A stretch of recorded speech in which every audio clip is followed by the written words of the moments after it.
So I want you to think about a plate.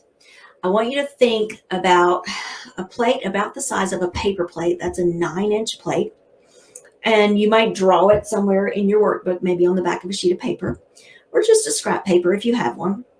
So draw that plate and then divide the plate in half, just like you see here on the screen. And then on the 1/2, divide it again so that you have 1/2 and 2/4. Now, in the 1/4 of our plate, we're going to add some starchy food. This shown here is a roll.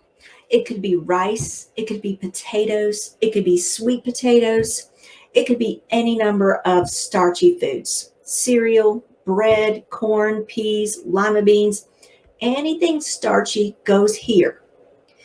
And a portion of carbohydrate foods, if it's something like potatoes, corn, peas, that's about 1/2 cup, or 1 slice of bread, or about 3/4 of a cup of cereal that's not sugary, like maybe bran flakes or corn flakes or something like that. Okay, so that's our starchy food for the meal. Now, in this little quarter of your plate, I want you to think about your protein foods. That's any kind of meat, that's fish, it's chicken, it's turkey, it's eggs, it's nuts, usually beans, like navy beans, pinto beans, kidney beans. Usually those are protein, but when we have diabetes, they also have carbohydrates. So we have to think about including those over here. So we don't get to count beans in this category when we have diabetes. Okay. Now, this other half of your plate is vegetables that are not starchy. So any kind of vegetable you might put in a salad or eat raw. Lettuce, greens, spinach, cucumbers, tomatoes, broccoli, cauliflower, peppers, onions, anything along that line is not going to raise your blood sugar. So you can really eat as much as you want here.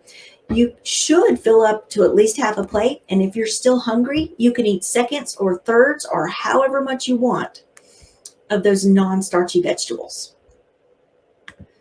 Okay, let me go back a minute. So looking at this plate, and I'm assuming that a lot of you know this, but let me just say it just in case. The only foods that are going to raise your blood sugar are foods that contain carbohydrate.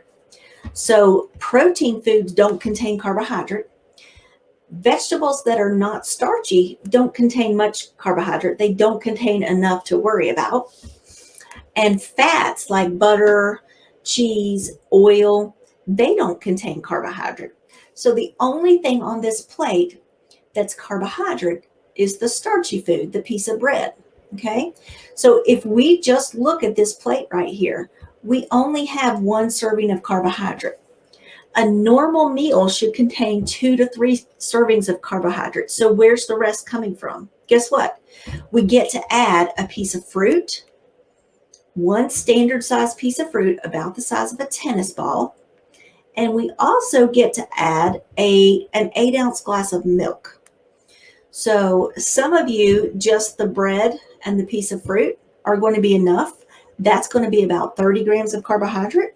And others of you might need a little bit more. You would have the bread, the fruit, and the milk, and that's going to end up at about 45 grams of carbohydrate. So I don't want to get bogged down in that, but I do want you to see what the plate method looks like.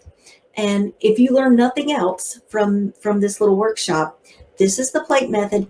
If you're a smaller person, add a piece of fruit or a glass of milk. And that's what a balanced meal looks like for a person with diabetes. If you are a man or maybe a larger person, add a piece of fruit and a glass of milk, and you've got a balanced meal. Okay, so I want you